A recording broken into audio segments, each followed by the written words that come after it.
Welcome back to the Heroes of the Storm North American Fall Regional here as we are in for the final game of the day. It will be a rematch. It will be Murloc Geniuses going up against Denial eSports as Murky decides to destroy Nova over towards the stage. That's a fair matchup.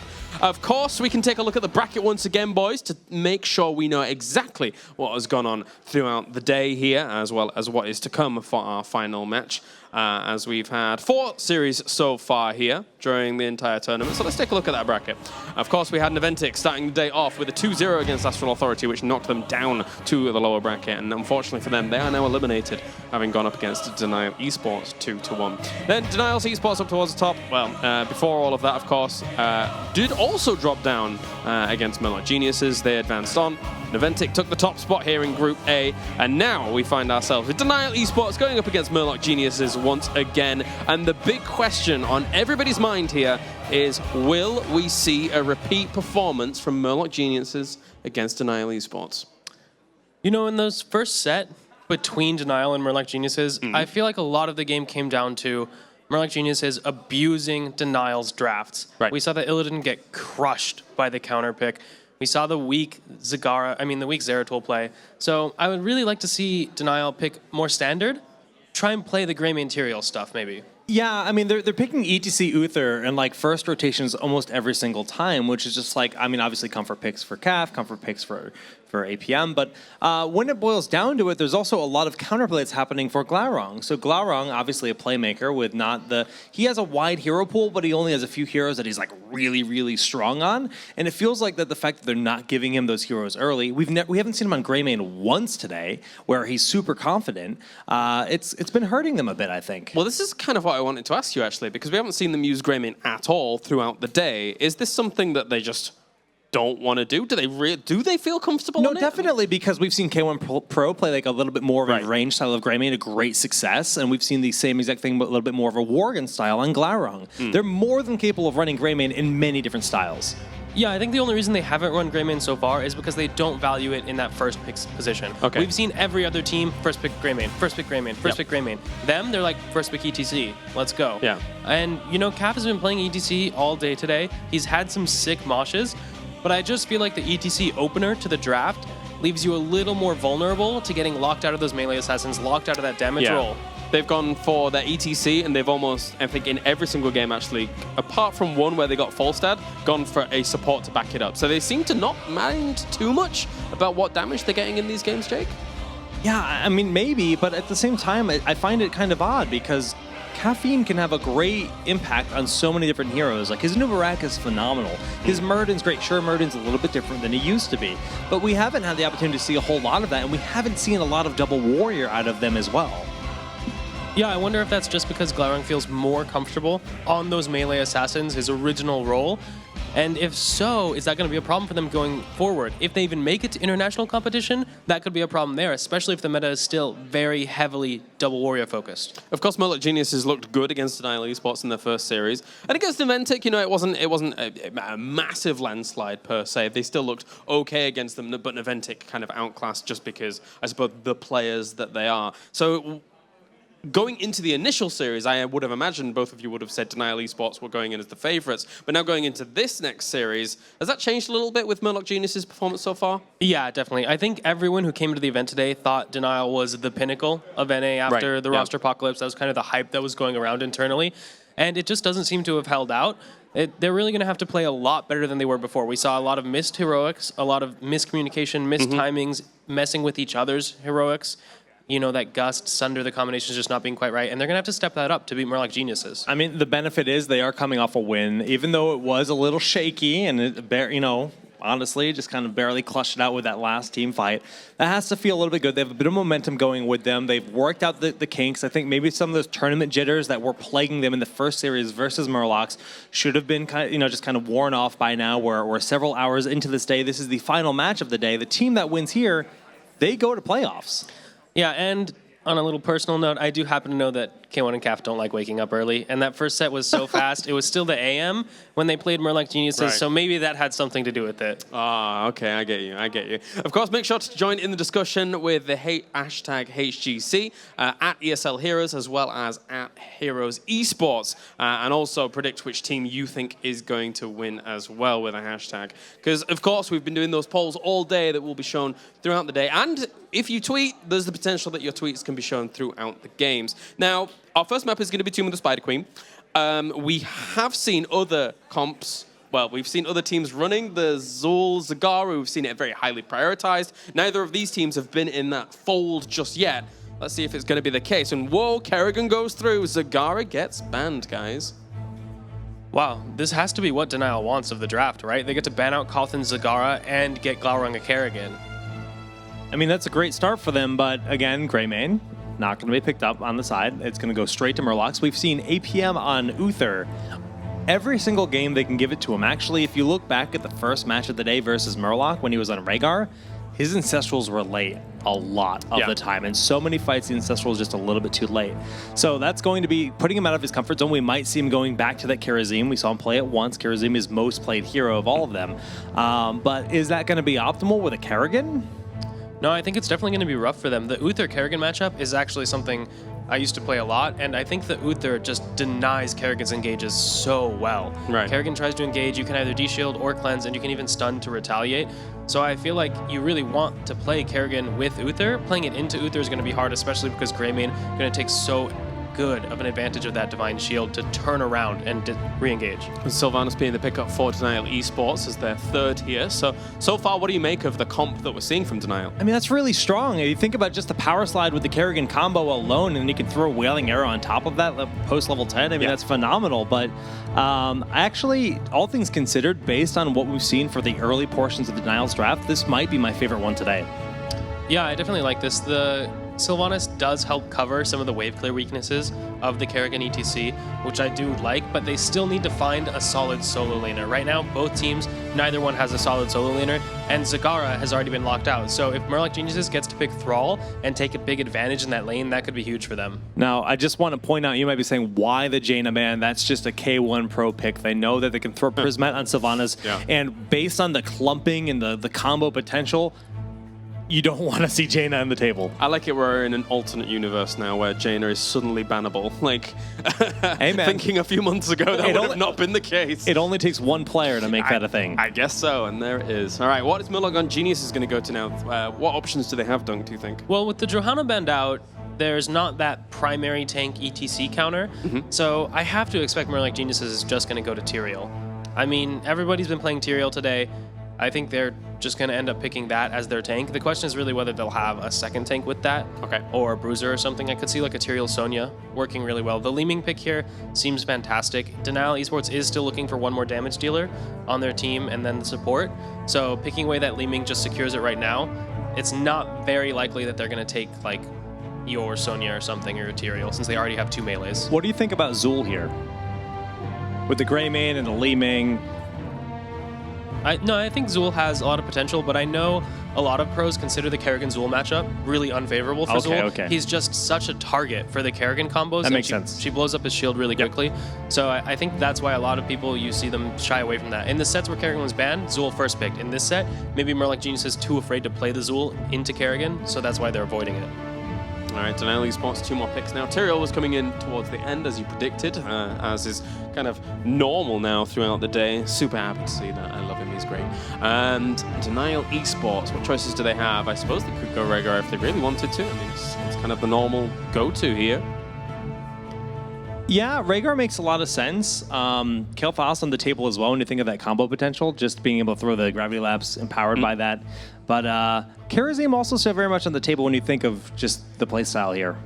Yeah, I would really like to see Rhaegar, though. I mean, the ETC really needs that Ancestral, I feel like, to stay in the front line against Li Ming Greymane. He's just got so much kill potential on the enemy team that I'm concerned that even if he hits a mosh pit, if Li Ming is outside it, she can kill him anyway. Okay. So having that big health heal is just going to be so much more valuable, I feel like, than the Kharazim, who has good spread damage healing, but Murloc Genius is all in on single target right now. May end up being the Kael'thas if they want to go for a mega damage across the board, and realistically, when I look at that as a composition, it's kind of scary going up against what Murloc Genius have. They have a lot of invincibility, but once that's down, that damage doesn't stop if it is Kael'thas in the end. Obviously, this isn't the Cloud9 that once was, with you and iDream and the whole crew back together, but this still feels very akin to what that style is. K1 Pro, King Caffeine, very comfortable in a comp where you can go in, dive, land the big stuns, and if you throw Kael'thas in the mix, I mean, that could be huge. K1 Pro very capable of being that ranged assassin here, but they're giving it a lot of thought. I mean, obviously, Jaina's off the table. Do you think there's any chance they do something like Vala? It just seems suboptimal. Oh, we do actually see the Vala. Are you psychic, Jake? That was impressive. In all seriousness, I think a lot of people don't consider Vala a realistic choice right now in the meta. But, I mean, I know K1 really likes playing Vala. He feels like he has a ton of impact on the hero. You could just chunk those tanks out. So I do like the pick. I just am worried about the Thrall. It's got to be Rain of Vengeance, though, right? I mean, with this combo, Rain sounds really good. So much CC lockdown, really high potential, but Thrall historically has crushed Vala in the matchup just because her health pool is so low. If she gets hit by the Sunder, Thrall can almost always close to her and insta-kill her before she can react. So that's one of the worst things about this draft, I think, is Vala's going to be in so much danger. She doesn't have an Uther to save her, and you don't want to Ancestral Vala's health pool. Well, seeing a prioritization of Valor over there. I mean, she has a little bit more of an escape over there at Kael'thas to be able to just try and keep her a little bit more mobile. Personally, I'm always a big fan of playing Valor when I'm able to cast 3 spells from full mana and then just actually have to go back and get enough mag. Well, to be fair, at least if Vala goes Q build, she can survive the Greymane solo dive. Right. So maybe they were concerned about Kael'thas surviving the de-shielded Greymane, whereas Vala can maybe get some shenanigans with Siphoning Arrow. Yeah, definitely could be a case. Looking at these drafts, Jake, as a whole, I mean, who are you favoring here? Is there any particular preference from Murloc Geniuses or Denial? I mean, honestly, in this meta right now, the Vala, although it's not necessarily optimal, there's just so much stun potential for this map here. And I actually think Denial have probably their best draft of this tournament. Getting themselves a hold of Kerrigan is definitely something that may give them sway here. As you were mentioning before, Glaurung, very much so known for that in the past. You think he's going to be one of the playmakers here? Yeah, I definitely think their team is going to rely on it. We saw last game the Kerrigan forcing out the Sanctification in poor positions in the Astral Authority set. So if Glaurung can make the same performance, threaten the right people, make cooldowns get wasted, then he can have a big impact. It's just going to be tough playing into that D-Shield. Yeah. How is he going to actually kill targets? Into the D-Shield and into the Sanctification. I mean, there is so much potential for defensive capabilities on the side of Murloc Geniuses, and they did look good in their first series against them. All right, we're getting into game number 1 of Murloc Geniuses versus Denial eSports. This is the series to decide who moves on to the semifinals and who keeps their hopes alive for going on to BlizzCon. Is Jun someone who's going to try and make waves here for Murloc Geniuses? You know, the one thing I just want to point out here on the side of Murlocs is this is one of the few games where they don't have a global presence. They tend to try to utilize that to their advantage with either the Flight of Fall stat or just Zagara being all over the place. And with that off the table here, even though it's a smaller map, that could really shake things up for them, forcing this fight more straight up. All right, well, we are good to go. Game number 1 in our final best of 3 of the day. We're heading over to Gilly and Dread for the commentary. Thank you, Kalaris. Yes, again at the casting desk one last time for today's team, Drilly and Dread. I have to say, I'm starting to get more and more scared for Denial, not just because they seem very shaken, not just because of the draft here, but Murlocs have a ton of comfort picks, Cattle on Thrall. Once again, we have Psalm playing Greymane, and that was great before, and they have so much to be able to keep him safe. Yeah, and this is a composition we've seen in Asia a lot. A little bit of an adjustment having the Li Ming, but Murloc Geniuses right now, outside of having no kill potential or a limited kill potential in the 4-man, they really do have a dominant team fight composition post-10 here. So we'll see if they can minimize the damage on the side of Denial, because Kerrigan's Glaurung is very well known for his Kerrigan here. He's going to have to play very efficiently in the upper half of the map. But for now, going head-to-head in the mid lane, just kind of get that wave clear. Really good damage on the Glaurung already on the side of Murlocs. And Cattle has started to rotate down. He'll be potentially the solo laner, but was watching for counter rotation from Denial too. It looks like Vala drew the short straw in that matchup, trying to go toe-to-toe with Thrall. Meanwhile, the rest will be rotating between the top and mid, and for now, Murloc Geniuses are the ones controlling that so far. Yeah, and a lot of it, this wave clear advantage that they're gaining in this type of situation for Murlocs is huge. Again, talking about the kill potential, the ETC Kerrigan combo, if they cannot deal with your wave clear, which we see them struggling with already, like Calf is trying to get that zone because they know they have to win the kill potential. They have to be able to get those picks. I would like to see them right now, Denial, send Glaurung to bottom.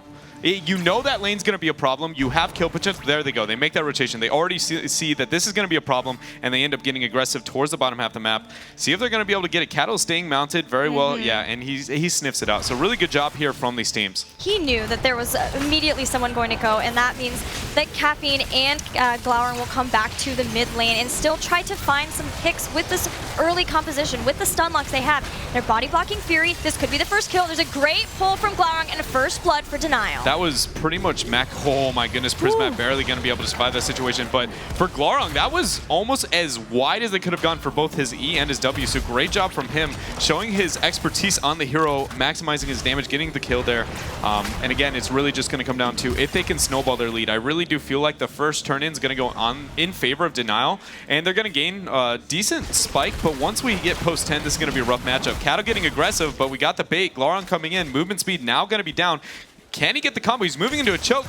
Is going to be able to hit it, and I don't know if Kato's going to be able to survive. He does end up falling down. Really good job here again from Denial. I have to shout out Glow at this point for the patience in both of these kills that they've gotten, because they know that they're on the ropes here and that things have not looked great for them. The fact that they're here, they went 2-1 with Astral. Som dodging a combo here, but King Caffeine still has Power Slide. They will go in with that. APM jumping in too, and they secure another kill in this early game. Yeah, this is really great job. Again, Denial needs to be pushing this kill advantage as hard as they possibly can. Staggering the deaths is the best case, because again, once you get one pick with this style of comp that Denial has, yes, your opponents were winning the 1-4, but you've already disrupted it, right? We've seen June in the bottom half of the map for just in the 1v1 doing his own thing. He has 0 wave clear. He has very low kill potential. So you're buying 20-second time where, okay, yeah, you had the upper hand in wave clear, but now you don't for this duration. And just staggering that is exactly what they need. So Denial is showing pretty good signs of life here so far in this matchup. Right. It eases up the pressure that they were getting from the rotation from Murloc Geniuses. But we also see Denial constantly going to the turn-in points. And I feel like it's almost a little bit because the last time that they were in Tomb against Rexar, they had such a problem trying to turn it. At one point holding like 150 gems. So they're like, we don't ever want to get in a fight under that situation ever. Yeah, that could be the case here. Manticore is actually picked up at level 4 for the ball as well. Maybe going to be able to help her with that single target damage in the lane.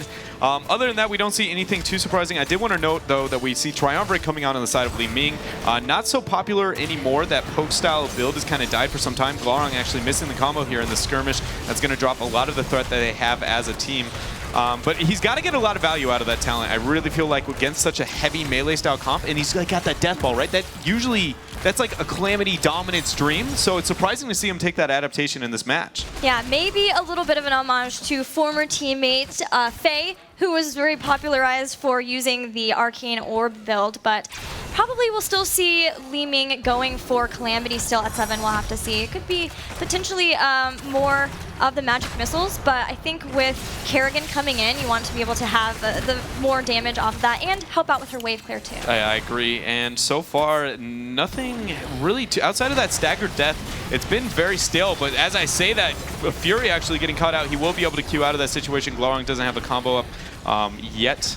And really, getting the 15 turn-in, it's going to come down, again, to who gets that first early turn-in. Maybe if they can snowball their advantage. Really, Denial just needs to keep looking for those picks. Glowering has got to play this early game out of his mind. And as I say that, he does find Psalm slightly isolated.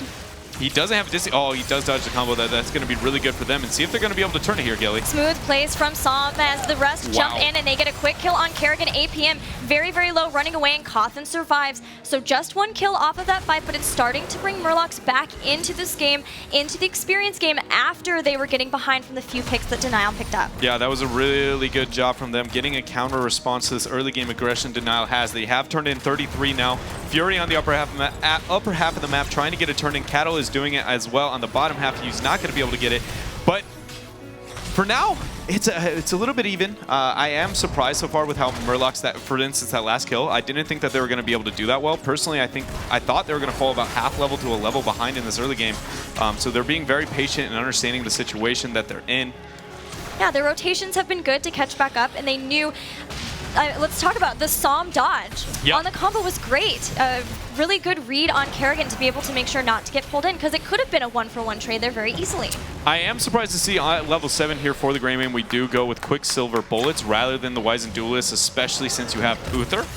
And you've got the Tyrael. The double Yeah. protection there, I mean, the E-Star 1-2 punch, really what they've kind of been known for. But when you look at Murlocs, they have two Grey main players. They have Psalm and Caterpillar. I feel like when I watch them play, when it's Caterpillar, it is more of that melee style where they go Wise and Duelist. But most of the time when I've seen Psalm, it even goes into the Cocktail build where he's far more focused on a poke. And it might just be because of that role differential in who is playing Grey main. Yeah, that could be the case, but we do see Murloc Genius's 5-man group towards the middle lane. They're going to be able to take out this front wall, but everything's being cleared on the side lanes here.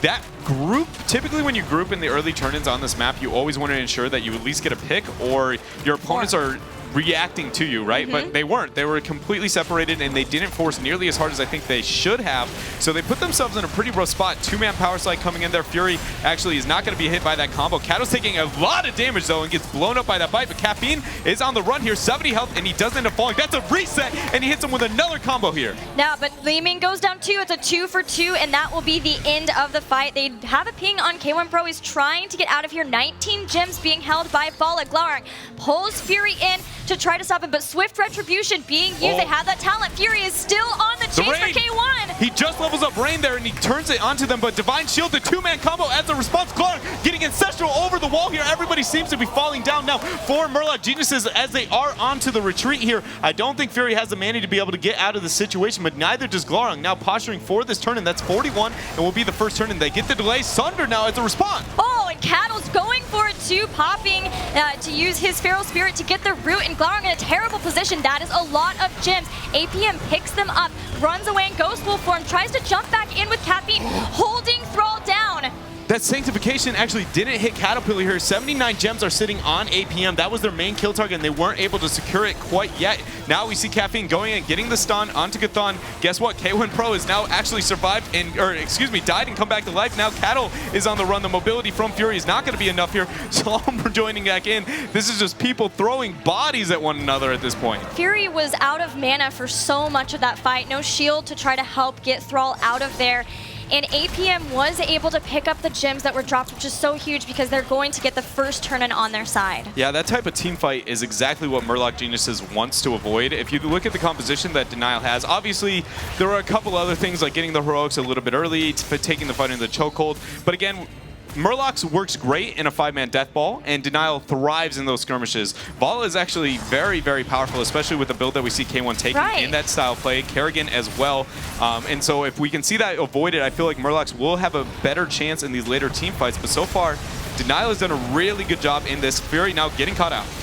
Cleanse used to make sure that Fury's fine. There comes the Sundering too, and Glaurung wants to go for Cawthon, who is pretty low, using the Maelstrom.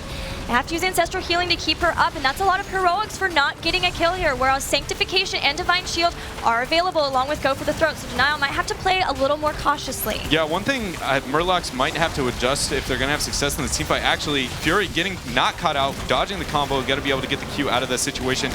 Power Slide going on to Cattle. He has no major cooldowns. Wailing Arrow is going to be used. Sanctification coming out. Glaurung now is the main focus. Clan is going to be used on him. He survives with 70 health, and that is going to be one reset, but 1 for 1 so far in this team fight, but everybody for Denial is falling. Murloc Geniuses is still on the chase too. You mentioned that the resets have started and they want to continue. Yes, they have lost Greymane, but they took out Kerrigan too, and that's a lot of the fear.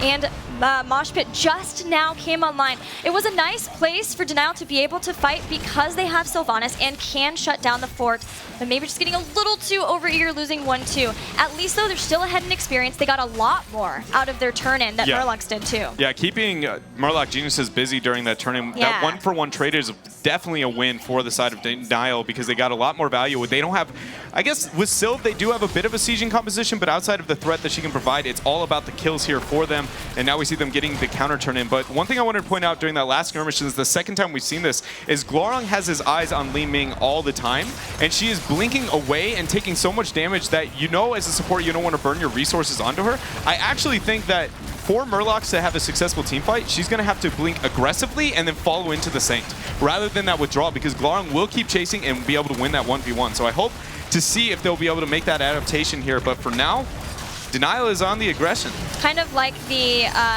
advice that Lockdown got back when he was playing Li Ming at the Summer Global Championship, as his coach told him, be aggressive, be on the front line with the Calamity build. You can do that, you do damage, you have Wave of Force to push you away, and you can be that way in the shielding as well as the Sanctification. Wow, that was a very aggressive move. Rain of Vengeance coming into play, Big Sunder as well, but the Mosh not going to hit anybody. Sanctification with Glowing Isolated confirms 1 kill now, Gilly. Everybody for Denial is withdrawing.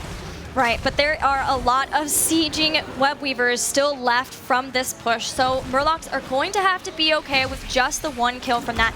It does way lessen the push here, and it still has the lane control for Denial. They look like they want to try to set up around the boss as soon as this is done. We've seen them do this once before here on Tomb. Yeah, that's largely just because that bottom Web Weaver is going to be the last one surviving, knowing that somebody's going to rotate. But because Fury's the only one there, that is definitely an aggressive move. I don't think they'll be looking to do it. It does end up falling here, and Denial dancing for a sec. They decide to move in and start it.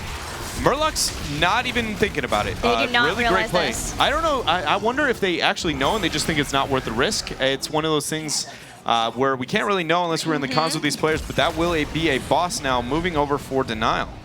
That is a boss that will push onto the top keep, trying to open up a win condition for Denial. Murloc Geniuses just want to try to get a turn in, so that's something Denial has to deal with while Murlocs can contend with the boss. But Denial moved down really fast here. The Web Weavers will start to descend, and already you see some of the members of Murlocs going back so they don't lose too much to this boss. I personally feel like that was too panicked of a turn-in this situation. It's going to gain little to no value, and it burns so many resources that it's going to hurt them as this game moves on.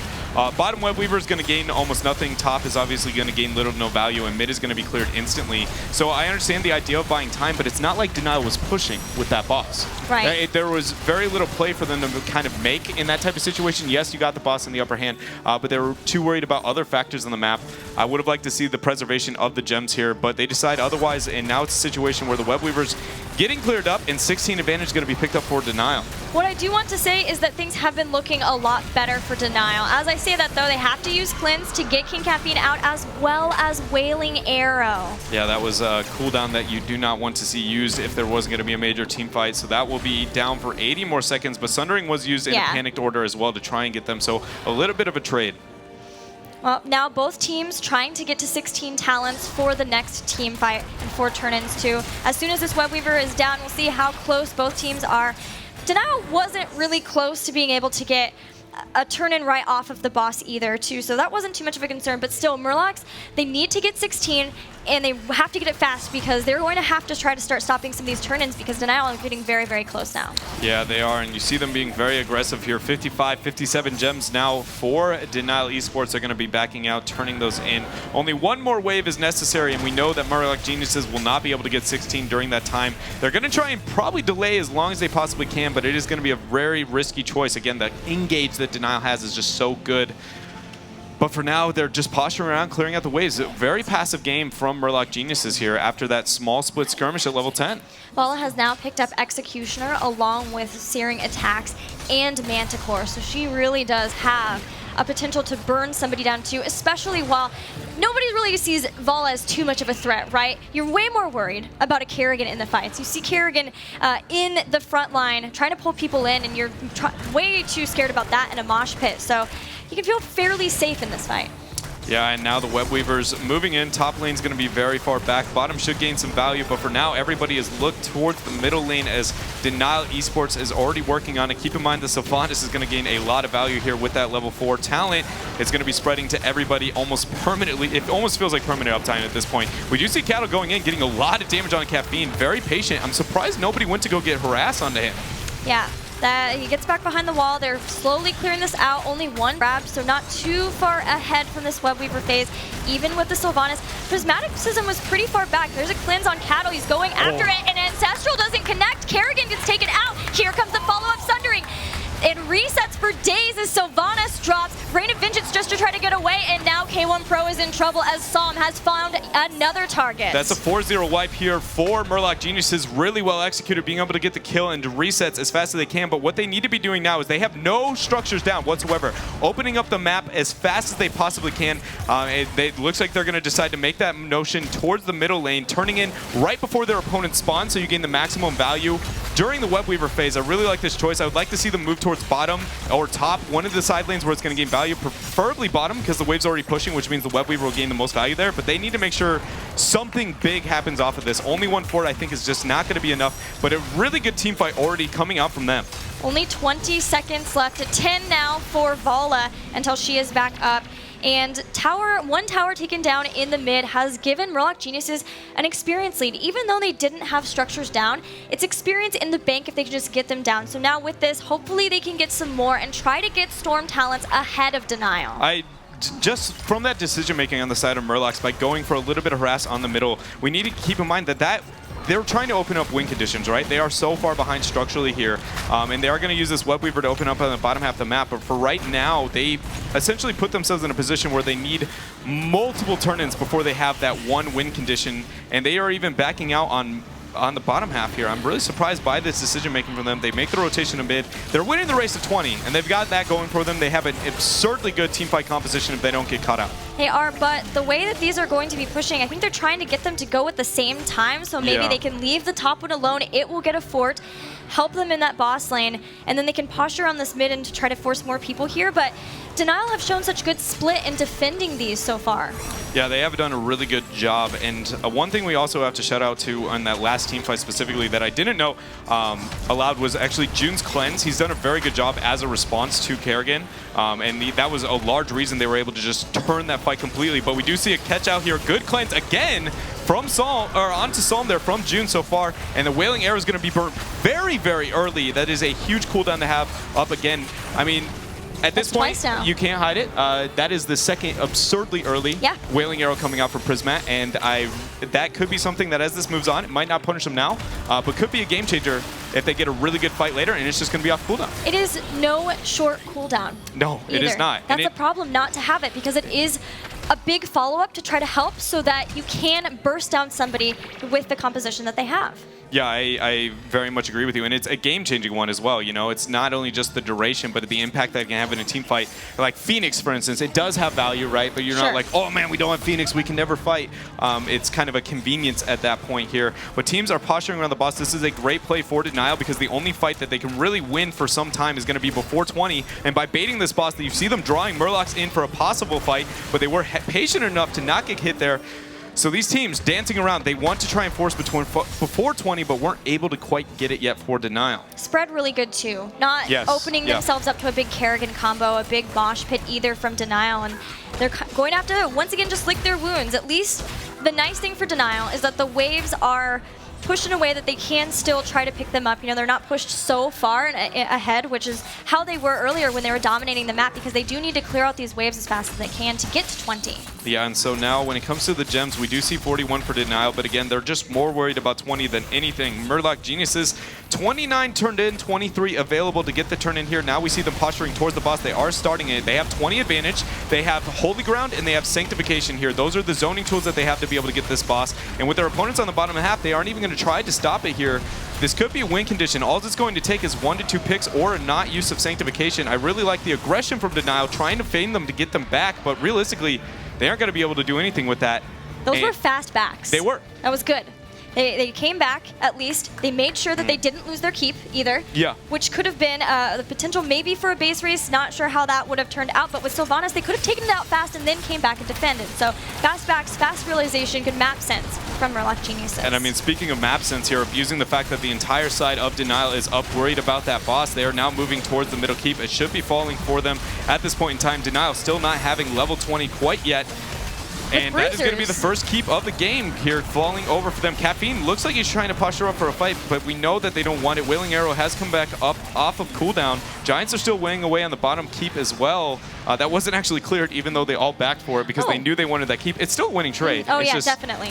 Strange situation to see that happen here. And turn-ins happening on the upper half here. We're now going to see 55 or 52 turn in here for Murloc Geniuses. Still have a ways to go in getting some of the gems, but a turn-in is almost there. It's closer for Denial, and they have Storm Talons. And as you can see, the minute they get those and clear out the boss, they've moved to the turn-in point so they can start to turn those in. Look at the level 20 Storm Talons. 4 Bolts of the Storm. Yeah, but we see, oh man, that's turning there. Great damage onto Glowing. Having to bolt out as a Kerrigan is something you never want here. Now we see Murloc Geniuses getting aggressive, hitting a pretty big Sunder here, Gilly. Fury is starting to be pulled in. Good cleanse once again to allow him to get back out there on the chase. Glaurung has popped Metamorphosis, and Cap power slides in. They still have Mosh Pit, they still have Rain of Vengeance, they have all of these things that they want, but Maelstrom's done. Yeah, Maelstrom going down is a pretty large survivability tool that they may want to be successful in these team fights here. So really well done. Murloc Geniuses is now going to be able to back out. They only need one more wave, which they're getting currently to be able to get the turn in. Middle keep has fallen. Bottom, it has an entire fort, so you can expect to see them focusing between the upper half of the map, trying to make sure that they start knocking towards the keep if they're able to get 1 to 2 kills. Denial trying to force a fight, but just don't quite have the tools available yet. Bolt, I think, is going to be up soon here for Glaurung. He might try and make a flashy play. Okay. Blue Web Weavers are about to descend into the lanes, and that took all of the gems, the resources of Murloc Geniuses to make happen. So they need to get something done with these. They already have a keep down. They are focusing, at least for now, on this mid lane to push it so that this Web Weaver goes far up. It makes Denial have to come to this mid lane first, and you see Murloc Geniuses going up knowing that top lane is a big win condition for Tomb of the Spider Queen. I'm absolutely surprised by Murloc Geniuses. They're terrified of teamfights. Yeah. Like in the mid lane, for instance, they had the opportunity to keep their opponents busy, possibly get a small skirmish, get bottom fort for free, and top Web Weaver drawing a resource, wailing at the keep. It's 22 minutes in, but instead they just all rotate top, let a free clear happen, and now again the rotation for another free clear here. They don't want to fight. This panics positioning and just decision making right now, it just feels like they're afraid to go blow for blow, even when Maelstrom's off cooldown. Right, but they have a good fighting composition. Yeah, they have everything. Sundering, Divine Shield, Sanctification. They have everything you want for Protect the Greymane composition. A Thrall and Li Ming on top of it. It seems very strange, you're right. They are very passive post 20 here, and now all cooldowns are going to be up for both teams here. We do have the opportunity for Caffeine to get a very big possible Bolt Mosh at some point in the game. But for now, it's just constant posturing, hoping that Chthon can get really big value, maybe out of Triumvirate or just out of anything that Li Ming provides to the team fights, and then Glaurung hoping to get a combo somewhere. Well, the last Web Weaver is all but dead in the bottom lane. Won't do very much of anything, even to the towers down here, as Prismaticism will slow it down, take it out. They do fairly well on one of them, but at this point, it's not experience that you want. So you want to win condition, and you want to win a team fight. At some point, they're going to have to fight. Yes.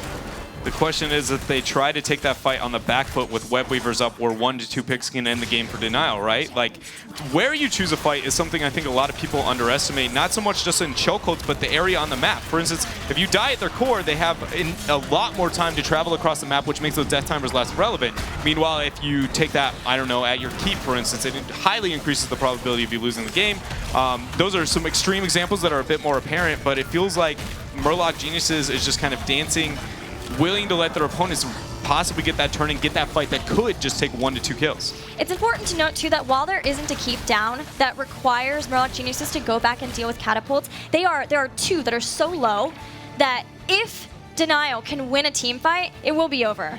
As long as they can get the appropriate amount of kills from that. But it's getting late enough in the game that that won't be a problem. Yes, there has to be a work on the catapults in the mid. Cleanse being used, by the way, to get Cattle out of trouble there. Yeah, not everybody together. Really good job from Glaurung forcing that cleanse. That means that cooldown's not going to be up for the next combo, which is up in a matter of seconds. Caffeine as well provides a lot of threat with cleanse being on cooldown. Again, just constant posturing here. I feel like it's only buying time for Denial to make something happen here. Caffeine moving in, getting a bit aggressive. Storm Shoot used very early. Glaurung using a defensive bolt. Sundering's going to split the entire team, though. Is this going to lead to a kill? Instantly getting blown up here. Glaurung does hit a combo away, Gilly, but I don't think it's going to matter. Nope, Hammer of Justice is there, and Kerrigan is down too, and this should be it. A huge repulsion separates the members of Denial. Vala doing what she can, but now being way far away from her base. And after minutes and minutes of posturing, Denial gets 3 kills. and starts to push down this mid lane. They have Sanctification. This should be game. Wailing Arrow is the only real tool, but it's going to be off cooldown. Prisma shouldn't have the kill potential.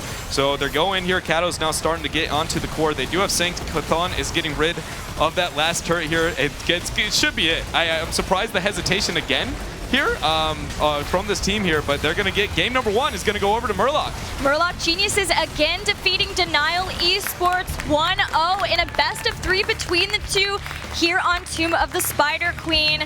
And that puts Denial 1 game away from being eliminated, but Murloc's 1 game away from moving on to the semifinals. We're going to have to see if Denial can get it together, because it was a convincing game.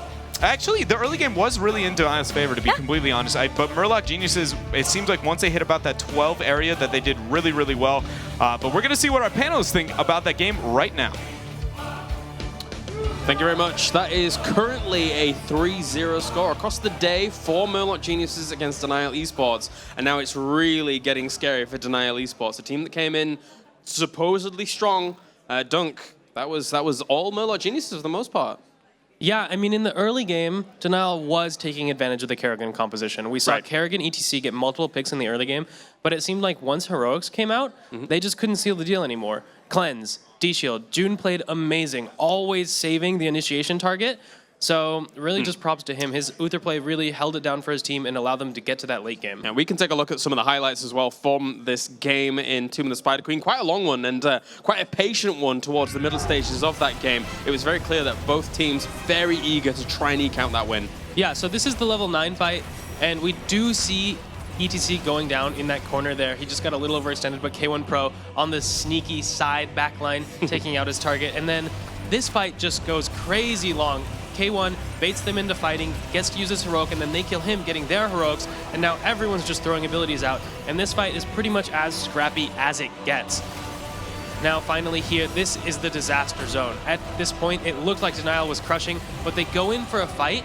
The cleanse was perfect onto Caterpillar. He turns around on that Thrall and immediately chunks Kerrigan out. And you get to see from that point, it's so easy for the Tyrael team to clean up. I mean, that cleanse was exactly where they turned it around back into Murloc's favor. I mean, June, a player that isn't really well known in the pro scene. As far as I understand it, Murloc's found him as a ladder warrior in Hero League. And this guy is just making waves all day long. Yeah, he's looking good. He's looking like, whenever I see new players coming into the scene, you think, oh, okay, land jitters, oh, okay, you know, there's mistakes here and there. But almost every single play he's making is solid. He is a very solid all-around player. Yeah, absolutely. He's got good reaction time on his cleanses. He's got good discipline on knowing which abilities to cleanse. Yeah. He doesn't always throw it out at the first sign of a stun. Sometimes he'll let you tank it because he knows it's not risky, wait for the combo to come out, and then it's just so much value from your support player. Perfect timing. Yeah, really impressive stuff from June so far. And as I said, currently Murloc Genius is 3-0 against Denial eSports throughout the 2 series. They need one more map against Denial eSports to advance on. Our next map is going to be Garden of Terror for the 2nd time today. It's one that can go on for a long time, and it's one that can have a lot of different compositions going into it here. So, I mean, what can Denial do? They're up against it. They've lost 3 maps against Murloc Geniuses now. Well, you know, they pulled out the first pick Kerrigan, and obviously Glaurung's been getting, you know, basically locked into certain heroes, have been denied a lot of his comfort picks. If he's denied Zeratul here, I think they're in a tough spot because they don't seem comfortable running the Lost Vikings. That's a hero that's really strong on this map. I actually saw Chris tweet, like, why is Garden of Terror being played with Vikings aren't touched in a draft? Well, we think that every time we watch America, no offense. Like, Towers, Garden, it doesn't matter, but continue. But I think that's just the story here. It's like, it's not that Glaurung's playing badly. It's just they're really targeting their play. They're targeting their draft towards him. Yeah, I mean, it felt like that whole draft really did shut down Kerrigan so well. The Uther crushes Kerrigan on her engages. Tyrael, again, got past the 2nd ban phase. I mean, we just saw Denial was not interested in playing Tyrael, which seems to be a downfall for them. Right, they're so insistent on having ETC in like every single game, and like ETC is great, but I feel like King Caffeine's more than capable of running other heroes in the later game. If they can scoop up something like maybe even get a Greymane for once in this draft, maybe get an earlier Falstad. They actually know they had that earlier, and it didn't work out for them. So I don't know. Well, to kind of reinforce your points here, it seems that they've tried 3 times against Murloc Geniuses with this kind of similar drafting pattern, and 3 times it's failed. So maybe they do have to make a little bit of a shake-up here if they're to survive in the tournament, right? Yeah, I mean, we've seen Glaurung now play Thrall. Yep. And Zeratul and Kerrigan and Illidan. And to be honest, Murloc Genius has pretty much shut him down on all of those heroes. So maybe he needs to try to go to Grey Main. Maybe they need to try to run Material or even go back to double tank. We've seen Glaurung play Murden to pretty good effect. today as well, and it looks good. It looks solid. So, all right, well, we're getting into draft now for game number 2 as we have Falstad and Zeratul banned out straight away from these two teams. Zagara being picked up as first for Murloc Geniuses. So already some good early game control here for the Geniuses. Yeah, definitely. And hopefully this is the opportunity for Denial to take Greymane. This is, I think, the first time Greymane's gotten to that second pick position when Denial's there. So they've been going with ETC plus Uther. I hope that they switch it up and go Greymane Uther or Greymane Tyrael, Greymane ETC, just any combination of include that Greymane. Because he has just been so powerful in all these matches. Yeah, he's not been doing the flashy stuff he was before, but he seems like he's always there on those turns. The counter engages have been so deadly on the front line. So versatile. Like, that's one thing that lends to, like, any composition, I feel. And then obviously that ability to get massive burst damage. It's all about numbers. If as long as you know how much you're going to be able to chunk in that combo that you're able to leap in with, then you can do big, big damage and secure that kill, right? Yeah, absolutely. So I'm really happy they haven't insta-locked ETC. They're giving this some good thought on the side of the... Oh, God, there he is. You had to jinx it, Jake. It's all your fault. Well, obviously, the ETC hasn't necessarily... But they got Greymane, so this is actually really good. Glaurung or K1 Pro, both of them can run this hero, but this gives them a lot of options moving forward in the draft. Yeah, definitely. I mean, it looks like they have decided to change to that Greymane, but I'm concerned that maybe it's a little too late. They are playing against the Zagara, and it's going to be hard to get that early game control. You really want early game control for your ETC to capitalize, and I'm worried that if they don't pick something that deals with Zagara, they're going to get run over because ETC doesn't have very good wave clear. I mean, if they watch the series when Eventic played against Murloc Geniuses versus Coffin Zagara, where it tried to go for the Medusa Blades and then the split push with the Nidus network, all they did is just they rotated hard constantly. And, you know, they can definitely draft a style like that to make it so that the Nidus network's not necessarily going to get a lot of value, even if it is a monstrous map of Garden of Terror. Uther getting picked up. What do you think is going to be our third choice here from Murloc Geniuses? Any thoughts, Dunk? Well, I mean, the draft is still really wide open right now for Murlocs. Uther is a fine pick here. He's really good in combination with the Greymane. Oh my. I like the Kerrigan pick. I think it's actually really excellent here because the Kerrigan is normally pretty vulnerable to ETC, but the fact that they have Uther with it means that you just can't focus fire at first. This is like them saying, look, we figured out that Kerrigan is actually good, but you need to take the Uther. Last time Denial played it into Uther, which is much harder. Murloc Geniuses, we've seen Jun play well with the cleanses, with the D shields, so it's certainly a lot of power behind it here. And I would either want Denial maybe to either ban Leeming or pick up Leeming, because if Murloc Geniuses end up getting as third damage dealer, their composition could be very scary, right? I could see Leeming working great here, though. You just throw it in K1 Pro. He's super confident on the hero. You've got the burst. You pair that with Go for the Throat, and that's a rock-solid composition. So, Denial, assuming they don't ban it, which they are not, they actually banned Thrall, which is rather interesting. But then again, we've seen in the past the Maw paired with Sundering be very powerful, and we saw that Thrall in that last game. The Sunders made plays happen. Yeah, definitely. And I feel like Thrall is just something that's not really as much in Glaurung's hero pool as some of the other melee assassins, so it could be something that they wanted to ban out because they don't want to deal with it and they're not comfortable picking it. Surprised that Murloc Geniuses actually chose to ban the Tassadar, because it makes sense if you think Denialese was going to go Illidan or Sonya. Those are the only situations they want Tassadar, but I just feel like banning the Illidan outright would have been better, because Sonya's not that great into Kerrigan, Zagara. It's a lot of damage for her, and they have room to counterpick her. Whereas the Tassadar, sure, it might have been okay, but they can just go Rhaegar, Tyrael here, and that's amazing. The young Tyrael for Denial. We have seen exactly 0 games of them play Tyrael today. Yeah, this is their first Tyrael game so far. And I like this a lot. Very strong draft, just a dive buddy there for the Greymane as he goes in. As you say, like Greymane and Tyrael being picked up for Denial eSports, it's very clear the past 3 games they've realized those drafts have not been working, and we came to the conclusion and they have switched things up. So have you got a little bit more confidence behind Denial at the moment? Yeah, this draft looks way more manageable. I mean, we've seen internationally, all the top teams have switched to this gray material style when available. Yeah. So I'm happy that Denial did audible into that. And I really like the Leeming pick here, too. That's fantastic. Now their last pick is just going to be Rhaegar because Murloc can't take it. Yeah, and this is actually the first time they've really saved that support pick till very late in the draft. Well, actually, no, not the first time, but one of the only times. They've almost always been going like second or something like that, right? Right. Yeah. And I think this is going to work out very nicely for them. But the response on the side of Murloc Geniuses, Johanna pairs very well with that Kerrigan. That is a very strong front line on their end also. Ooh, Tychus. Tychus is an interesting pickup here. I mean, he does shred ETC, and the grenade is an excellent interrupt. Kerrigan also interrupts ETC. Johanna interrupts ETC. It's going to be very difficult for ETC to get a mosh pit here. In fact, I wouldn't hate it if he went stage dive, just to deal with Zagara. Plus, there's so many stuns on Murloc Genius's team, it would be hard to channel. Right, that makes sense. And Karazim will be the final one here for How do you Denial feel Esports. about this, Dunkus? Well, the Karazim actually kind of makes sense here. There's no Rexar, there's no Misha, there's no Vikings, there's no small targets to absorb the hits. You're going to be able to ETC slide and then face melt to isolate the Johanna or the Kerrigan. So I really like if you go 7-sided strike here and you just counter engage the Kerrigan and blow her up. The thing is, their damage is a little bit fast on Murloc Genius's side to land the palms. And at the same time, when Greymane goes deep, he's got to be wary because he doesn't have an Ancestral, he doesn't have Divine Shield, no Divine Palm. Well, maybe Divine Palm, but it's still... Yeah, I mean, the Greymane's positioning is definitely going to have to be very conscious of where the Sanctification is going down. If he can fight in the Sanctification, he's totally safe, of course, and he'll actually be able to get value. I'm worried if he dives past and Sanctification gets used badly or too early, like we saw how Denial abused Astral.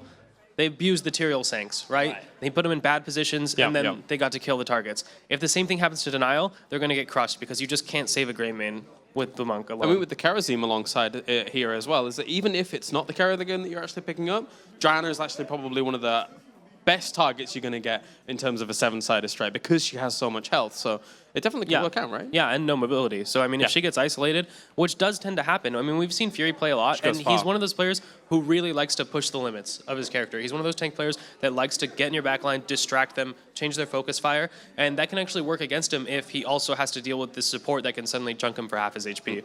So overall, I mean, what we've seen from the 2 series so far is that we've had a lot of confidence behind Murloc Geniuses from game to game with drafts, etc. But is this now the one game which is the last chance here for Denial where we do have a little bit of confidence behind them with draft alone? I mean, there's confidence there for sure, but they're against Coffin Zagara. No matter how you look at it, that's going to be a big key element here. And also, you're talking about the Tychus. I mean, Kendall's very good at that hero as well, and he's going to constantly force ETC and Tyrael to be a little bit less aggressive just because the pressure you can put on them.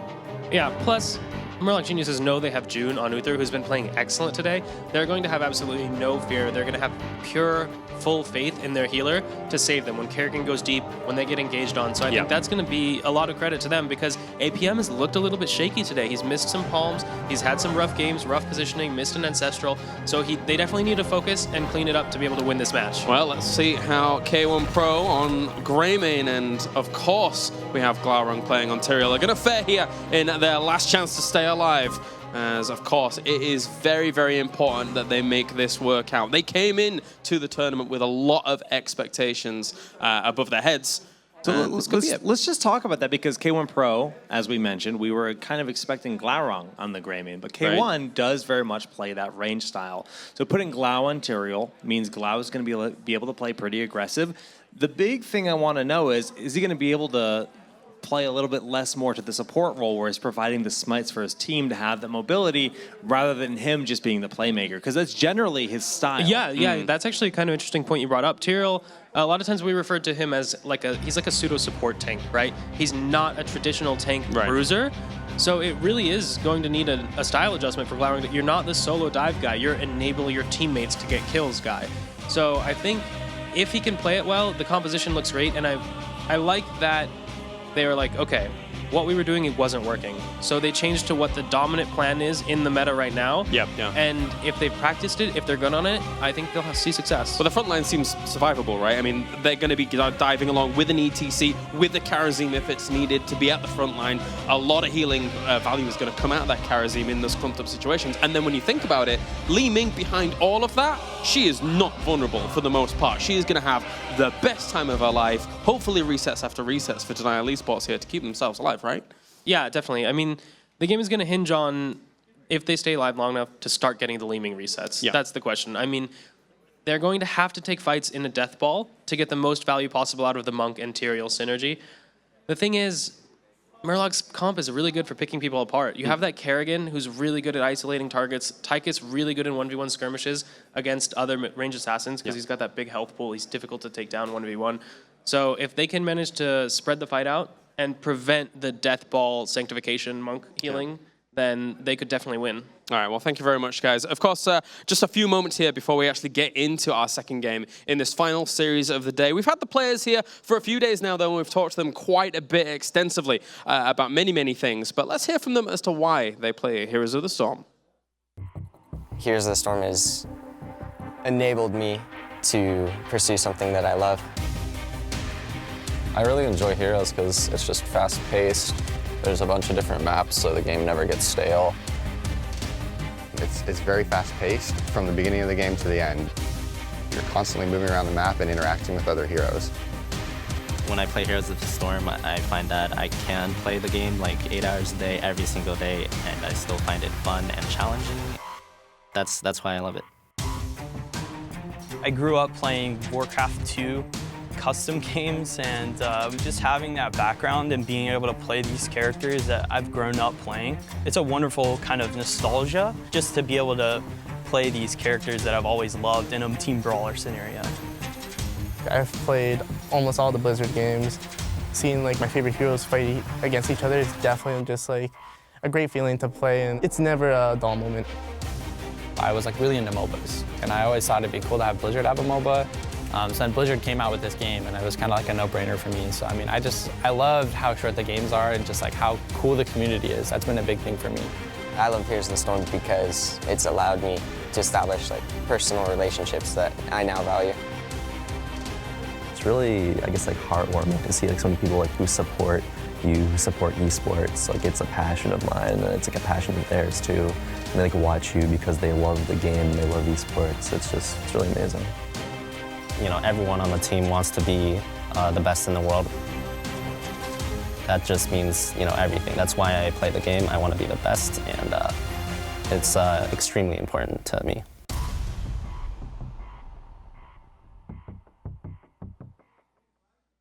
Heroes of the Storm, a game for pros and casuals alike. I think that sums us up very in Division very, very nicely.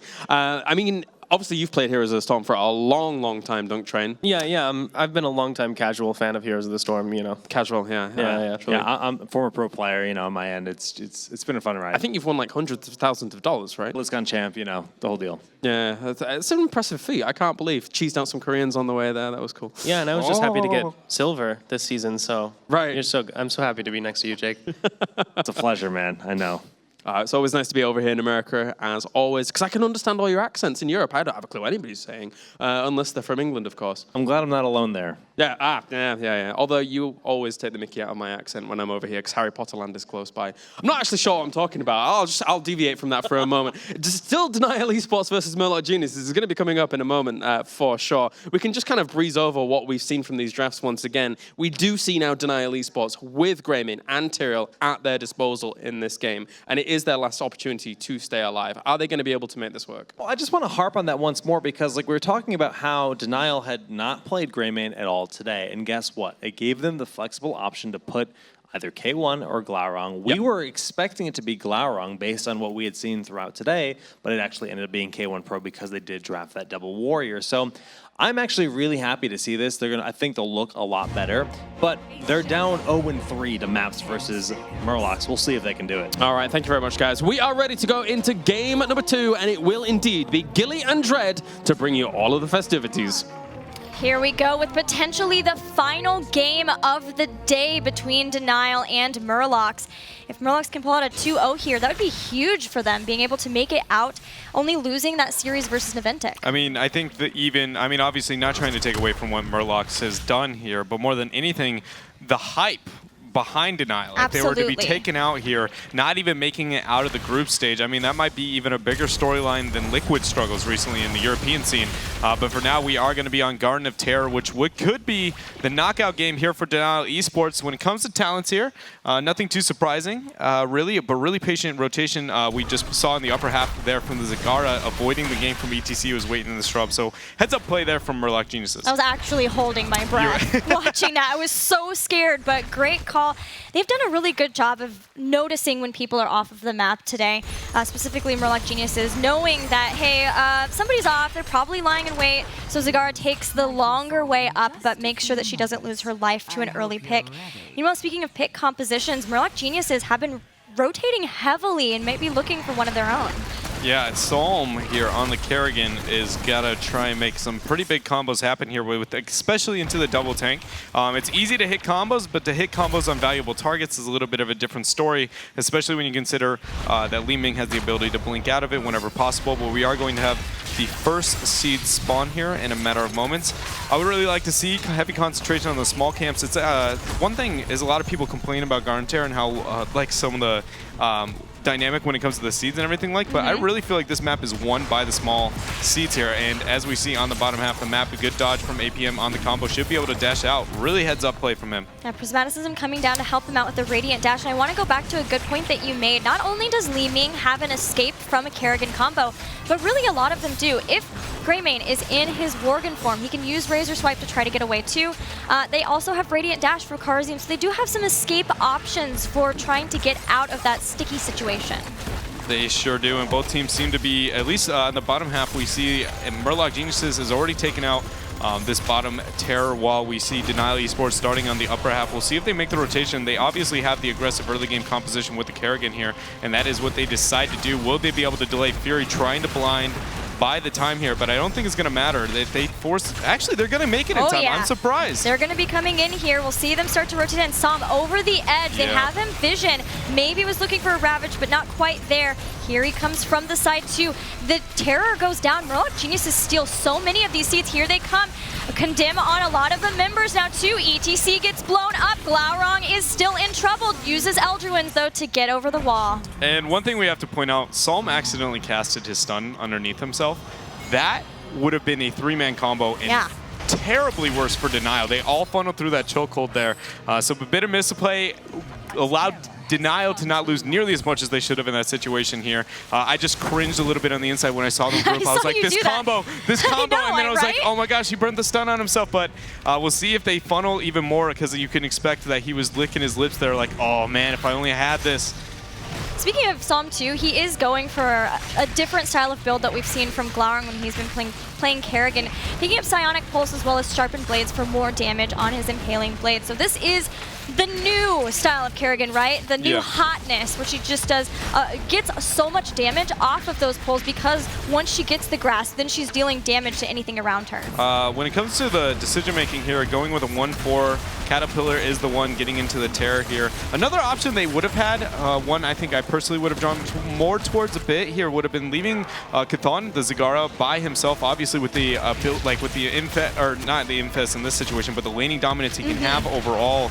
I just feel like separating him and then having kill potential with Cattle, with the Polymorph, with the follow-up to the combo. I think I like that laning phase a little bit more. Obviously, they have a strong control of this early half. I'm just questioning whether or not they're gaining as much as they could have. Yeah, making sure that they can get everything, not just some things. They want to have every lead and make this as smooth as possible so that there's no chance of Denial coming back later. Once again, Psalm was looking for a big pull. They could grab someone now. Hammer of Justice trying to stall out Glaurung so that Psalm could get the pull over the wall, but Glau gets out in time. This is really panicked rotations from Denial so far. Once they broke in and kind of grouped up towards the middle here, neglecting a large amount of soak on the opposite sides of the map. I'm surprised to see that coming out from them with such experienced players here. I feel like they're sacrificing a large amount of resources. Yeah, they're going to lose the race to 10. Grouping in mid's not going to change that. So I would like to see them just try and focus a bit more on their soak here, because right now they're not going to have a team fight until probably like that 12, 13 range is their ideal area to be on the same footing. Right, and they are behind here. When you look at the first terror phase, if you get a terror off of the first night phase, because it's so early on, you have to get a lot out of it to make it worth it, because you will be behind in seeds for the next phase, and the scaling makes it stronger. I feel like Murlocs have gotten that. They have a full level lead. Definitely. They've taken down a fort. They've, most importantly, gotten a lot of momentum, especially if, once again, we're going to see Cawthon go for the Nidus network build. You can see his creep is in multiple lanes, so he can quickly start to throw out those Nidus worms. No, I agree. I have not seen that much value without a Sylvanas, or something of the like here in the early game, or somebody to get a good amount of split push, maybe even a Vikings comp on a first terror in a long time. So Murloc Geniuses, huge lead here, but they are on the retreat here. Fury has nothing left here. Cleanse came out, but it wasn't enough for him, so that is a good kill for Denial. Great timing as well. It's right during the phase for the Seeds here. They're going to be able to secure at least one terror for themselves. But no heroic abilities for Denial, and Murlocs have just picked theirs up, and Nidus, once again, the choice of heroic for Cawthon. We'll see him start to throw those worms down. Murlocs are still being aggressive, knowing they have their heroic abilities, and they're going to get an easy kill on Glaurung. Really good job from them being aggressive, understanding that they had their heroics and Glaurung was a bit isolated. I can't help but say it. It seems like tilt so far for Denial. They seem to be falling apart. That last game was not pretty on their half, and it only seems to be becoming worse. I mean, to be completely blunt, we did see a little bit of a struggle when it came to Prismat and APM in the last one, but now it seems to be carrying over to what we consider maybe more of the experienced players that have been around a bit more. But we'll see if they're going to be able to get it together. They now just have a Terror and their heroics. Caffeine moving very aggressive. That's a huge maw, but they did not go for it. Not pulling the trigger quite yet. Yep, there was the potential for a big mosh pit, as a lot of the members from Murlocs were grouped into a choke, but instead Denial just want to deny all of the seeds from their opponents. They already have one Garden Terror that's started to push out, and from this they make sure Murlocs don't get one of their own. Yeah, that deny was a really pretty thing for them. They might be able to turn around the XP loss here. Tyrael is the one that is going to be in the Terror. Leaving everybody else, I guess with Li Ming being the backline, it's a good choice for them to send Tyrael into it. Typically you want to kind of put like Zag is actually a really good choice a lot of times, because she's like one of the few that can get flanked and killed. Tychus might be another when looking at Murloc's comp, but for Denial I actually do like that they go with the Tyrael. Now they are taking the top Terror here, a bit of a skirmish. Murlocs are trying to move in, but a really good zone there coming out from the Polymorph on Glaurung. There goes the rest of the seeds to Denial, and that will be a second Garden Terror for them after this one's done. So that will keep Murloc Geniuses nice and busy throughout this day phase, as once this one's done, they can go for a little bit longer, maybe grab a couple of mercenary camps and then push again. And importantly, that slows down the split push style of Zagara that Murlocs are throwing out. No, that is a huge win for them. Fury now looking to get aggressive. Sanctification only being used on himself, or on his team, sorry about that. And then we're trying to get this team fight. I don't think Glaurung's going to be able to make it out here. His passive is going to gain a bit of value, but already one person falling here when was pretty engaged at the beginning of that. And then, I don't know. It was pretty early, and it was just off of one combo. It was like, combo, okay, let's sync. Yeah. And so it got over pretty fast, and then Maelstrom was still going on. There was a lot of damage, and they lose Tyrael again, and that's the second time we've seen Glaur in that position in this game. Yeah. And again, it seems like it's oh my goodness, words are impossible right now. Channeling over to some of the other players on this team. I was surprised that it was such a huge group, right? And you got the Sanctification, everybody, it looked like they were running away almost. Yeah. It felt like in that situation, but now another Terror here for Denial. They have pressure everywhere though. If you look at the map, completely painted blue here, so that's going to make them a little bit distracted, have to clear that up. Well, Nidus Network Zag moving around. Yeah, that's a great point that you point out. The Murloc Geniuses have pressure in nearly every single lane, which means that it slows down this Garden Terror that Glaurung has been pushing with. And once Murlocs get 13, trying to get too aggressive as Denial will be very scary, because they do have somebody in this plant terror, and it would be somebody who would be able to help out with the sustain for their team. So we'll see what the rest of the members want to do. It looks like they do want to try to all come up here to the top lane. And if they don't want to try to defend this with everyone, again, Cawthon could move down to a Nidus Network at the bottom, but I think they want to maybe try to find a fight out of this, potentially. Yeah, it looks like that might be the case. They do only have 13 tier advantage. Laser just came off of cooldown. Glaurung is trying to get as much value as he can for the time being, but he hasn't been able to do too much with it. They don't have necessarily the most dominant sieging composition, right? Like Li Ming, Greymane, only if they have like 1 to 2 kills and have somebody to kind of back them up. So he's trying to get what he can out of his. Psalm is going to end up missing this combo in the mid lane for now, which means their teamfight's going to be weak for a moment, and Glaurung's still in the Terra getting a little bit of value. Importantly, this is a 4v5, but the Nidus is here just about to be taken out, trying to maybe protect it in case Zag wants to come back here, but she is happily pushing with such a huge minion wave in the bottom lane. Yeah, that was really good value, and she makes that rotation again. Glaurung in mid lane trying to force a little bit of a fight here. They need to be hyphy with this. They have Zag just wailing away at their keep front wall for the time being, and Murloc Genius is like, you're going to 5-man mid with a Terra for this long and not gain anything? We're going to say worth.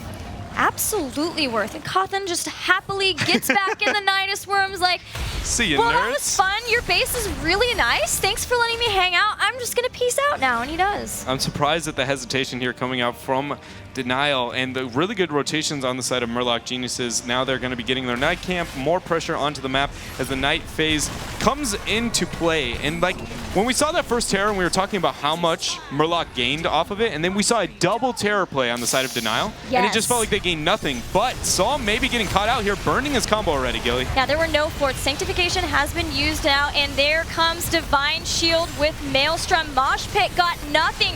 Psalm pretty low, and there Fury is pulling some people into the stun from the boss. A couple people might go down. He uses Iron Skin, Tyrael taken out, and he doesn't get the kill. They're still trying to chase down Fury as much as they can. Dodges Arcane Orb June, hitting Hammer of Justice to slow him down. Do they get this kill? How has nobody died yet? Oh my goodness, everybody's going to survive. That was a huge play, though, from Psalm, actually using his Q to be able to dodge Tyrael's passive. They go 1 for nothing in that trade. Mosh Pit being completely whipped, as you point out. And again, it just seems like absolute panic here from Denial. 16 tier advantage is going to be picked up pretty quick for Murloc Geniuses. They have an obvious blatant seed lead as well, while having Zagara just split pushing as best they can. This is looking grimmer and grimmer for Denial. Murloc Genius is clearly showing that they understand new Zagara. Yes. They know that she can come into fights. They understand, we saw them protecting the Nidus Worms as best as they could in fights too, and yet they pick compositions that still are very strong without her, so they know how much to test the limits and keep communication constant, so they know if she needs to come back in and help the team fights or not. And this, the battleground has been painted blue for so long. Zagara taking out towers in the bottom lane, in front of the keep, while Denial has yet to even take down a fort. And you're right, 2 Garden Terror phases in a row where they couldn't get that. Yeah, and that's really huge for them. They picked a double warrior composition, which obviously is going to be struggling in the wave clear department, but they haven't been forcing fights either, right? We saw that they knew it was a 4 versus 5 in the mid lane, and they were just like, we're going to back out. And it seems like that has been a lot of their decision making so far in this matchup if they haven't been getting caught out by the Kerrigan. But for now, a Terror will be going in the hands of Murloc Geniuses. They're denying even the night camp at this point because of the 16 tier advantage. And I expect Murloc Geniuses to gain a lot off this. Threatening keeps, a minimum top 4 is going to be falling in a keep front wall. So they're in a pretty spot in this game. An imposing presence is there for Johanna, so if they want to try to focus her down even, that could slow down the attacks of Greymane, allowing them to get her out of any situation like that, because like the panel mentioned, Fury likes to test his limits on heroes, especially as Johanna, as we have seen this game. Yeah, and Terror is now going to be moving down for Murloc Geniuses. They have the Giant Camp pressuring in mid. They have the Giant Camp pressuring on top. Nidus is prepped in the bottom half if they want to worry about that.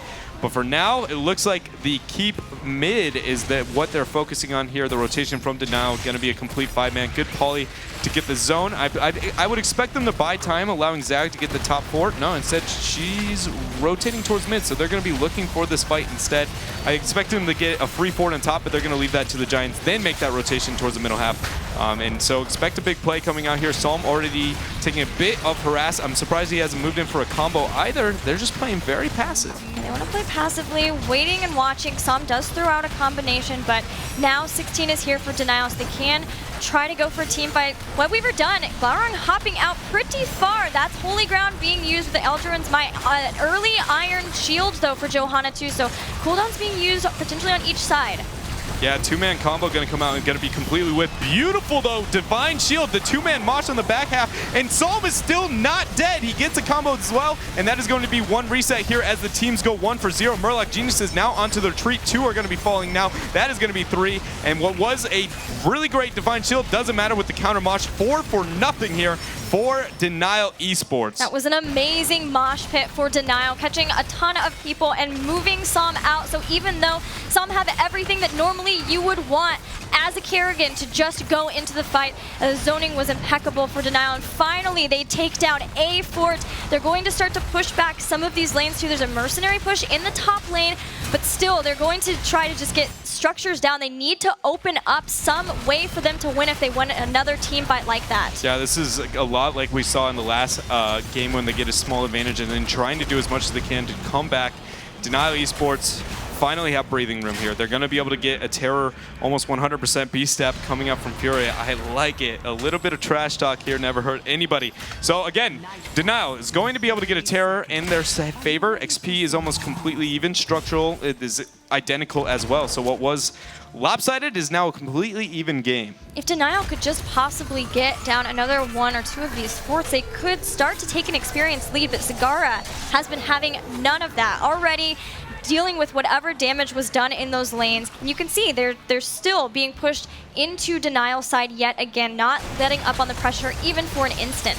Gong getting good zone and Sanctification on top of himself with the Holy Ground, now splitting the entire team. Psalm moving aggressive, has the D-Shield, hitting 5-man with the Maelstrom, but no combo out quite yet. Palm is going to be used. ETC is already out. Karzim's already dead. That's 2 people here. 3 people now is dead for Denial eSports, and we see Murloc Geniuses getting more aggressive. Prismatic is going to be able to dodge, but for now, it just is looking absolutely grim for them. Oh, Som going in with another combo. King Caffeine in danger and will get out, but this is a lane that has already been pushed right to the keep. It is a free present off of all of that. I guess that is the definition of a present, right? I mean, pretty much. I hope presents are free for the most part. But 20 advantage is now going to be picked up. June moving very aggressively into this core. They're looking to end it. Combo coming out. Prismat is still alive and he will survive the situation. Caffeine is trying to delay it, but I don't think it's going to matter. That's 5 people wailing away there. 75% Gilly. This is going to be it. 50%. This is it again. Murloc Geniuses able to take down Denial eSports twice in Group A. What an impressive turnout for Murlocs. Murloc Geniuses really showing that we were all wrong. Whoever thought that Denial came out of the roster apocalypse as the #1 team, that is not the case, because this group is showing great play with one another, synergy, strategy, everything. They look like a completely different team. Like I'm very impressed. I've never seen Fury, Cattle, if Psalm even. I've never seen them do this well in a group, right? Right. The synergy was so on point. I love that you brought that up. And I think maybe part of it, I know part of it comes down to June. Yes, I agree 100%. June right now is paving the way to be one of the best support players here in North America, if not the. I mean, look at that right now. Like, it's just that Divine Shield was perfectly timed. Yes, this isn't the prettiest of team fights, but when Cattle just gets a God Mosh, you can't deny that. Yeah, some still lasted for such a long time there. They could have lost everybody, and yet still they did such a good job, right? Cawthon had a ton done in the lanes, so that even when Denial won that fight, they still just did not have the leeway in lanes to get very much off of it, and that happened to them multiple times. Absolutely, and we've been talking up June, but it turns out we have an interview with him with TJ. Thanks very much, guys. That's right. I'm joined by the god of cleanses himself. It's June from Murloc Geniuses. First off, congratulations, man. It's your first LAN. I just want to get your thoughts on your experience so far. How's it been playing with these guys and now making it through the group stage? I think it's really great beating everyone on other teams. They've been really good people, basically, not just like gamers. It's outside of their what's it called? I don't know the word right now. I'm kind of excited. Their personalities. They're like amazing people. Like Denial, they're awesome people too. It's just pretty good right now.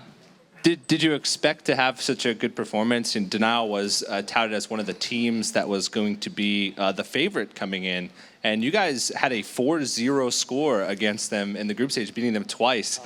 Did your team expect this? What were your thoughts going into the matches today? Honestly, kind of. I mean, our team are really prepped really, really hard, and they're amazing players. We trust each other on our plays. We're good. We play as a team, so yeah. I mean, Yeah, it's good. yeah. It's good to have confidence, man. It's good to have confidence. Well, I want to talk a little bit about gameplay. You seem to favor the Uther over many supports. You guys picked it early sometimes, but most of the time you just played the Uther throughout the day. Why do you choose Uther most of the time over other supports? Why do you favor him? Honestly, I let my team pick it for me, and my favorite spur actually is Monk. But Uther, he's really good at burst heals, he has cleanse. He actually has a pretty good sustain with the W bit on 1 and 4. And he can contribute to the team part even if you're dead, like Tyrael. So I think he's just great here overall. Yeah, I know everybody likes to play Karazim because he does more damage. Everybody likes to be the carry support. Yeah, flash plays, next Merry Day, you know. Yeah, fair enough, man, fair enough. Well, thank you very much for the interview. I'll let you go celebrate with your team. But that's going to do it from us up here at the stage. Let's send it back over to the panel to close out the day. Thank you very much, TJ. Always nice to hear from June here coming in for his first LAN. Fantastic stuff. This is Group A. This is how it has gone down as a whole. We've seen some great games today throughout the course as we have Team Naventic advancing in first seed here into the semifinals, and Murloc Geniuses able to round things out down towards the lower bracket, but almost in every single one of their series, bar going up against Team Naventic. They looked like a formidable group. Yeah, I mean, the story coming into this tournament was, what's the actual situation like in North America? We don't know because of the roster apocalypse. Denial was super hyped. I feel like Murlocs went a little under the radar. Online especially, nobody was really talking about them. We knew they were a solid roster, but they just dominated today. I mean, I don't know if it was LAN jitters for Denial or Murloc just super prepared, but they came in, they had strategies, and they executed them well. I mean, on the side of Denial came in with like 3 really big names and then 2 lesser-known players. Whereas on the side of Murlocs, it's really just June. That's like the lesser-known player, but he actually was probably the biggest playmaker on the entire team. So when their new pickup, when they already have seasoned players, is an absolute boss, like, you know, top support in NA, one of them, that's just going to make the results happen. I mean, it's not even a full Murloc Geniuses composition either. Actually, taking one player from another team, just coming to this tournament and showing up so strongly, really. Very, very impressive stuff as a whole. Of course, Naventic going through in first place as well in this group. Always a pleasure to be able to watch them. But for now, ladies and gentlemen, that pretty much does it for Group A. Make sure to join us tomorrow for Group B, where we'll have our next 4 representatives from America trying to join Naventic and Murloc Geniuses in that semi-final. We'll see you tomorrow at 10 a.m. local time.